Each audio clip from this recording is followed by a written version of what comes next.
And welcome back to Washington Commanders Insider. Today, we are talking about two of the most recent selections for the Washington Commanders in the NFL draft. And we're going to be talking about what they had to say and why we're excited as fans for this upcoming season. Next up, we're going to be talking about if the Washington Commanders should be going after an edge rusher, either in free agency or via trade. And so before we go ahead and jump into it, I first want to remind you to hit that subscribe button, just like Jaden Daniels is going to be hitting Deebo Samuel, Terry McLaurin, and Zach Ertz, and many others for multiple touchdowns this upcoming season. And so in exchange for hitting that subscribe, I'm going to give you nothing but daily content around the Washington Commanders. And so make sure you hit that subscribe, you hit that like button, and you join the Washington Commanders Insider family as we talk nothing but Washington Commanders football. And so with that being said, let's go ahead and jump into the content for today. And so we are talking about two players that just recently got drafted to the Washington Commanders. And so we're talking about Jaylin Lane, who was the 4th round selection for the Washington Commanders. And then we're talking about Jacory Croskey-Merritt, who was the 7th round selection for the Washington Commanders. And so both of these players interviewed on 106.7 The Fan with Grant and Danny. And so if you want to listen to this, go to Audacity and you can listen to what they had to say. Both players, I believe it was like a 14-minute clip, if I'm not mistaken. But why we're excited is that it just sounds like both players are excited to get to work with the Washington Commanders, and both are looking to really show what they can do. And so I think that both of these players are really set to be impact players for the Washington Commanders. And this is why. And so let's start with Jaylin Lane. And so Jaylin Lane, if you do not know, is a playmaker with speed. I mean, he ran a 4.3 440, and so you know he can fly, and he's just a playmaker. He's a guy that you just want to get the football to him. You want to get it to him in open space and let him go, and he can get you in multiple ways. And so he's a player that can make it happen out of the screen game. He's terrific, I think, in just coming out of the backfield, so you can maybe use him that way. End arounds, I think that is certainly on the table. And then I think he's shown that he can maybe be a player that could hurt a team with deep routes. I think that's something that he wants to get better at. Next, I think immediately just with what he does as a wide receiver, I think he's going to win underneath. I think with his speed, he has the ability to get open and really help a team move the chains that way.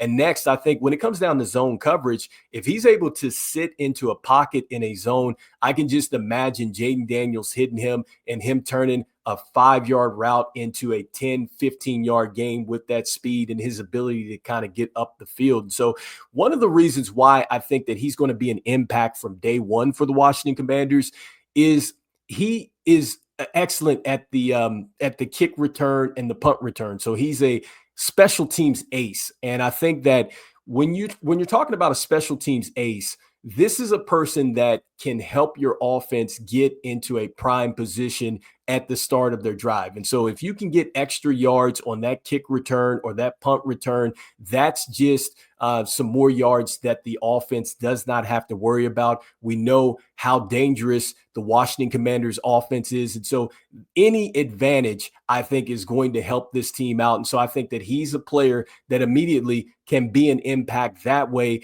And one of the things that's talked about in the interview when they're saying, talking about when he got drafted, I guess Adam Peters said that you were the best punt returner on the board. And he said he couldn't hear it because it was so exciting around him and just the electricity when he got, drafted or whatnot.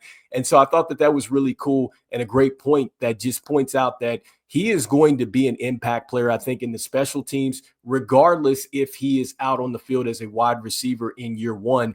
And I think that his upside, to me, I think he's a Jamison Crowder type of player. And Jamison Crowder has been a very productive player in the NFL, and he's been a very productive player for the Washington franchise. And I think that he is like Jamison Crowder, maybe more athleticism and a bit more speed. So I'm very excited for him. And next up, we're going to be talking about the 7th round selection and what he had to say and why I'm definitely excited for him as well. And so Jacory Croskey-Merritt. And so he was the 7th round selection. I think many would say that he might have been a steal in this draft. And so the first thing that he talks about when asked, about just his positioning and stuff like that. He was like, look, I think I could have been a day one, a day two type of guy, had he been eligible. And so they asked him about that and just paraphrasing that. And so, that just lets you know just how much this guy could really be a steal for the Washington Commanders. If you're looking at a player that obviously could have went day one or day two, which I think he definitely could have, had he been eligible to play, because I guess it came down to he played too many games, or the NCAA said he played too many games his freshman year, and he ended up having to not play or not get a chance to play here at Arizona, but he was on the practice squad. And so that was good to see. And so I think with him, just like Jaylin Lane, he's talking about that, they want him to be on the special teams returning kicks. And so I think that he has a chance to also be an impact for the Washington Commanders, regardless if he gets into the backfield from day one as a starter or a person that gets out there for a third down scenario or anything like that. He immediately can help your football team with his speed and his ability to be elusive. And so if you don't know about him, he is a terrific runner out of the backfield. He runs hard. He's aggressive. At times, he likes to avoid defenders. One of the things that he was talking about is he likes to mix it up. They ask him, if you have a chance, do you want to truck somebody or do you want to avoid them? And he said, it depends on the situation. He said, I want to score. And so they love the answer. I love the answer too. You love a running back that is always looking to sniff the end zone. And so, look, when you turn on the highlights for him at his time that he got a chance to play, look, he was terrific. I think just when he gets to initially getting to the line of scrimmage, he has like a certain feel for it, and he just knows when to kind of move, right or left, and kind of move out of the way of getting hit by a defender and then turning it into a really good gain. And so he's elusive, great speed, great moves in the hole. And then I love the fact that he likes to study after a running back like Alvin Kamara. And so you can imagine if he turns into like an Alvin Kamara type of player, I mean, that's a Pro Bowler. That's a guy that can come out of the backfield. It's a guy that runs with power, and certainly that is elusive. And so I could see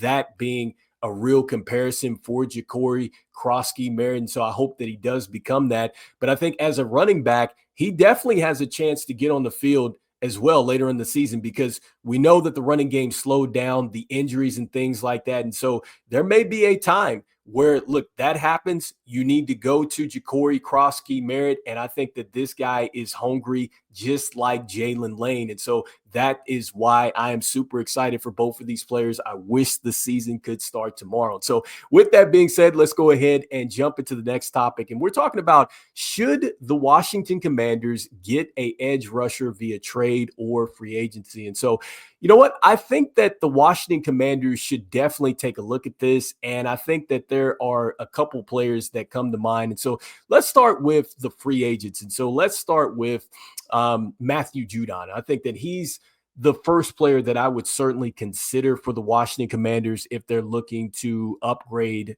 the edge, because we know with the Washington Commanders, that is something that's been talked about. I think that if you looked at all these mock drafts and things like that, between the edge, corner, running back, like those were definitely players that were linked to the Washington Commanders throughout the draft process. And so it was interesting to see that the Washington Commanders didn't go out and get an edge rusher. And I think that first and foremost, it really shows you the type of confidence that Adam Peters has with the people in the building. And I agree with him. I look, and Adam Peters, we trust. And so I think that he certainly knows what he's doing here. But I think if he's going to add via free agency, I would consider Matthew Judon. Now, some people would say, why Matthew Judon? He's had a down year. And so let's look at that. And I totally get that. And so I did go to an article. It was on Pro Football Sports Network. And one of the things they were talking about is the decline for Matthew Judon. In fact, it was talking about that he was ranked 194th amongst all edge rushers, and this was according to the Pro Football Focus. And I guess in comparison, that's the worst ranking that he's had, because in 2021, he was 66. And then in 2016, he was 79th. And they also talk about the fact that he had a 43.0 ranking or grade, which was the lowest in his career as well. But here's the thing about Matthew Judon. Matthew Judon still had 5.5 sacks. Dante Fowler led us with 10.5 sacks. And so 5.5 sacks, I think that the Washington Commanders would take that. And I think for the amount of money that you would be investing into Matthew Judon, I feel like that this is definitely the type of Adam Peters type of signing here. This is one where you say to yourself that this is a low risk and I think a high reward for him.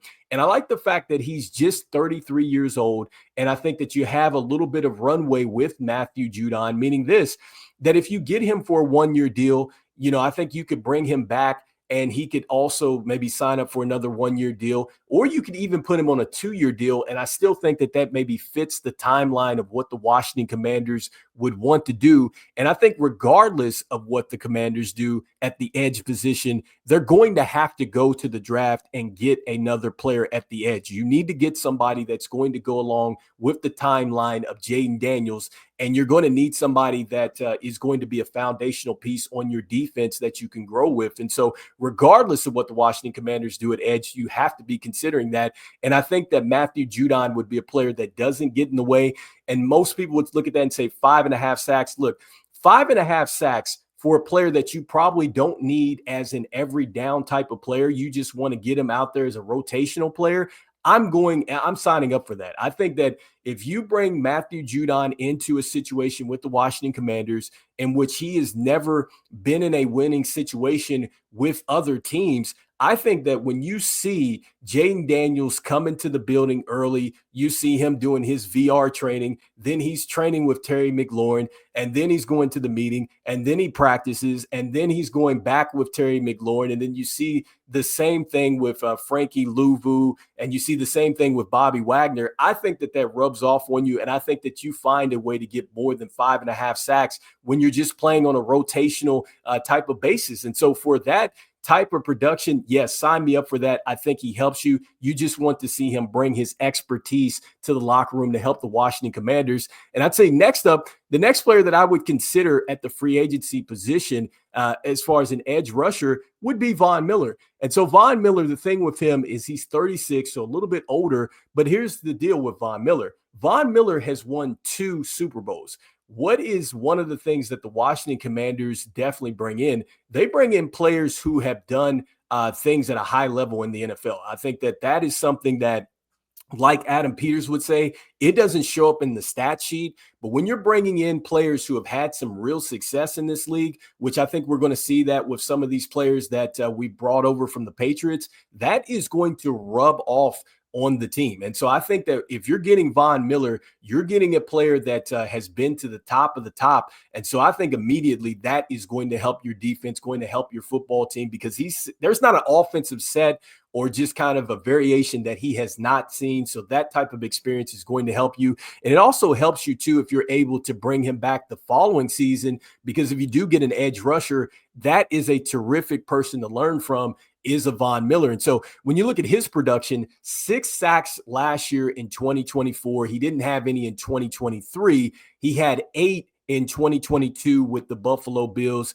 He had like a 9.5 year with the 2021 because he was in between Denver and then also to the Rams. So he had 4.5 and 5 there. So the production was there. The year before that, 8, then 14.5. And so Von Miller has been steady. The question with him would be, how much are you going to get out of him, with him being a little bit older? You worry about that. And then also, can he stay on the field? And then, if you can get him for the 1 year, terrific. And I think that you're thinking, regardless, if you were to get a Matthew Judon or you get a Von Miller, you're going to have to address this next upcoming draft. You want to do that. And so lastly, I think the last thing the Washington Commanders could do is they could address this via the trade. And so the only player that I'm thinking would be realistic here would be Trey Hendrickson. I think that he's still very much a person that could be available to multiple teams. And I wonder, because with the Bengals, they definitely went for the defense in the NFL draft. They got Shamar Stewart, Texas A&M. We talked about him. They got Demetrius Knight, South Carolina, and then they got Barrett Carter from Clemson. And so they were definitely thinking defense, and they also got somebody either that's going to be a running mate with Trey Hendrickson, or they got his replacement. And so, I think he's available. I think he would be the player that I would also go with. I think that if you do trade for Trey Hendrickson, you have probably a little bit more runway with him. The type of production you're getting with him is just absolutely fantastic. I think that it would be impactful for this team. He's been at a high level, winning with the Bengals before, and so it would be a natural fit. The question is, what is the compensation going to look like? Because nobody really knows. I mean, it's interesting because it started off where it was like, man, it looks like that the Bengals and him were going to part ways. Then you hear, okay, no, they're going to try to re-sign him. And then it was quiet. I thought maybe he would be one of the things that was trending at the NFL draft, and still nothing, even though they drafted and went defense for the Bengals, went defensive minded. And so I think that these really are the three players that the Washington Commanders should target if they're looking to go edge. And so let me know in the comments what you guys are thinking. Do the Washington Commanders need to be picking up the phone and inquiring about Trey Hendrickson in a trade? Do you feel like that, Matthew Judon would be a player that you'd be okay with to bring in on a rotational type of basis there? So again, rotational, he's not starting all the time. The Washington Commanders can throw many different looks at you, and the defense becomes very versatile, and you're banking on the fact that his production is going to get back to the level that it was. Or do you want to go with a Von Miller? And so Von Miller, a little bit older, has won 2 Super Bowls, though, brings a ton of experience, would bring a ton of juice over to the Washington Commanders. And so let me know in the comments what you guys think about the Washington Commanders and what they should do. And also, too, let me know how you guys are feeling about our newest rookie additions in Jaylin Lane, and then also to Jacory Croskey-Merritt. All right. And so as we always say, go Commanders, and I will see you on the next one. All right. Peace.